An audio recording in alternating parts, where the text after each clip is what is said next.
Indonesia AirAsia Flight 8501 hangs 32,000 feet above the churning Java Sea, but the cockpit is a battlefield of flashing lights. Suddenly, the Airbus A320 tilts violently left, entering a role it was never designed to handle. This isn't a simple glitch.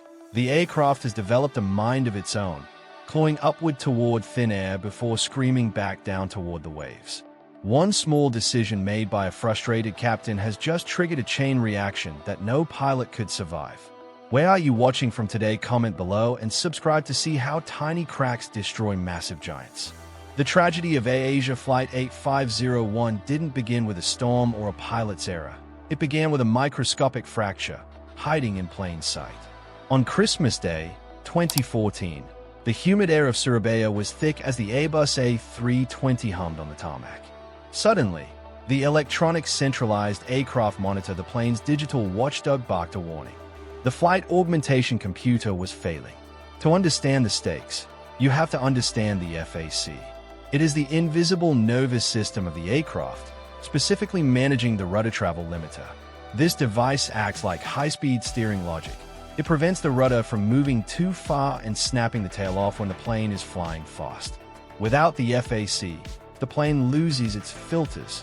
It becomes raw, sensitive, and unpredictable, a wild animal in a sky that demands discipline. When the ground engineer entered the cockpit to investigate, he didn't see a disaster. He saw a nuisance. Using a trick as old as electronics itself, he reached for the overhead panel and pulled the circuit breakers. By power cycling the system, he forced the computers to reboot. The warning light vanished. The ghost was gone. The captain, watching this from the side, asked a pivotal question. Can I do this if it happens in the air? The engineer, likely preoccupied with the holiday schedule, gave a fateful yes, provided the ECM instructed it. But the reboot was a lie.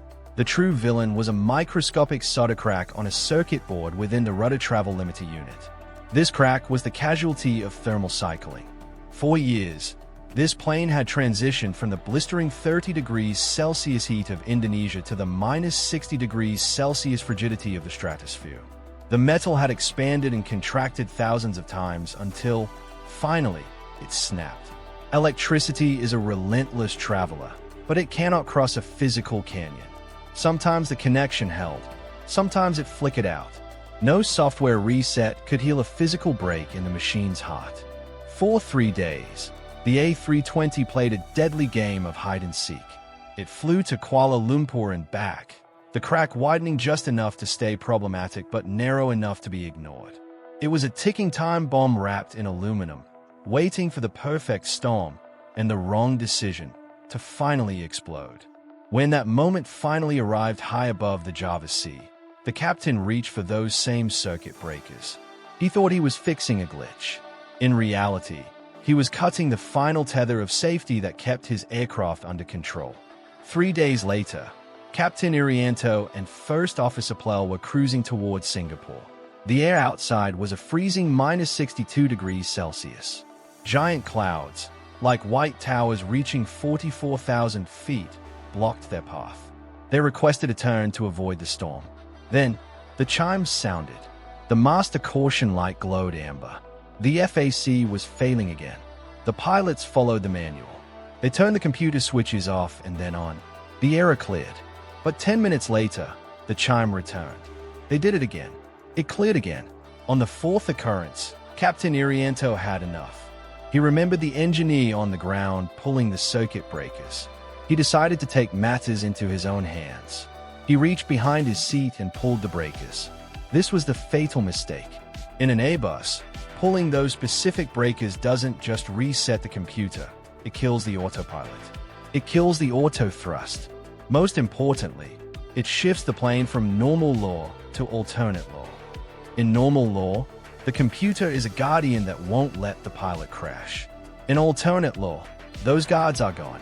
The plane was now flying through a storm without autopilot, in a mode the pilots rarely practiced. If you're finding this breakdown helpful, hit that like button so more people can learn these survival lessons. The plane immediately rolled 54 degrees, a banking turn so sharp it would make your stomach drop. The flight deck of AirAsia A320 transformed from a quiet workspace into a chaotic sensory nightmare in seconds. When the captain pulled the circuit breakers to reset a persistent computer fault, he inadvertently severed the aircraft's normal law protections. The autopilot disconnected with a sharp cavalry charge sound, leaving the first officer to fly manually in a high-altitude storm, a scenario for which he was critically unprepared. Caught off guard by a sudden left roll, the first officer reacted with survival instinct rather than technical precision. He gripped his side stick and pulled back firmly. In normal law, the computer would have ignored an input that risked the plane's safety. But in alternate law, the aircraft became a raw machine, obeying his command without question. The Airbus A320 pitched its nose up aggressively, clawing into the sky at a staggering 11,000 feet per minute. As the plane rocketed toward 38,000 feet, its forward momentum bled away into the thin, freezing air. This led to a stall, a state where air no longer flows smoothly over the wings to create lift. Instead, the air becomes turbulent, and the wings lose their grip on the sky. Then came the linguistic tragedy that sealed their fate. Sensing the nose was too high, the captain began shouting, "Pull down!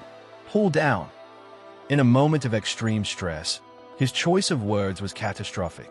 In aviation, pulling is the physical action of moving the stick toward your chest, which brings the nose up. To descend, a pilot must push the stick forward. The first officer, hearing the word pull and gripped by panic, pulled his stick back to the mechanical stop. He was effectively commanding the plane to climb even steeper, while the captain's intent was the exact opposite. The chaos deepened through a technical quirk called dual input. Unlike older planes where the control wheels move in unison, Airbus side sticks are independent. When both pilots moved their sticks, the captain pushing down and the first officer pulling up, the computer algebraically summed the inputs. The first officer's full back stick outweighed the captain's partial forward stick. The nose stayed locked toward the stars. The aircraft's angle of attack, the angle between the wing and the oncoming air, hit 48 degrees, nearly triple the limit for flight. The plane ceased to be an aerodynamic marvel and became a 60-ton falling leaf. It reached the apex of its climb, shuddered, and began a terrifying flat descent. Even as the stall warning blared, the pilots remained disoriented, unable to reconcile their conflicting inputs or the reality that they were plummeting at 20,000 feet per minute toward the Java Sea. They were trapped in a technological and linguistic trap from which there was no escape. The Java Sea was coming up fast. The pilots had no horizon to look at because of the thick storm clouds. They were trapped in a gray void. The first officer kept his stick pulled back until the very last second, still trying to pull the plane out of its fall, never realizing that he was the one keeping it in the stall. At 6:20 a.m., the aircraft hit the water. The impact was so violent that the fuselage disintegrated instantly. Search teams later found the wreckage scattered across the seabed. They found those circuit boards with the microscopic cracks. The investigation was clear. The crash wasn't caused by one big thing, but a dozen tiny ones. A cracked solder joint, a captain who tried a ground trick in the air, a confusing command to pull down, a pilot who didn't understand why the plane wasn't responding. The 162 people on board were victims of a knowledge gap. The pilots were trained for normal flights, but they were never trained for an angle of attack that high. They were fighting a machine they no longer understood. This tragedy changed how pilots are trained today, forcing them to practice manual flight in the worst possible conditions. It serves as a haunting reminder that in the sky, clarity and communication are the only things keeping the gravity at bay. Everything you just saw started with a tiny crack that no one could see. There's one detail about the captain's military past I didn't mention that explains his final actions. Watch this video next. It shows you exactly how to avoid the expert trap in your own life.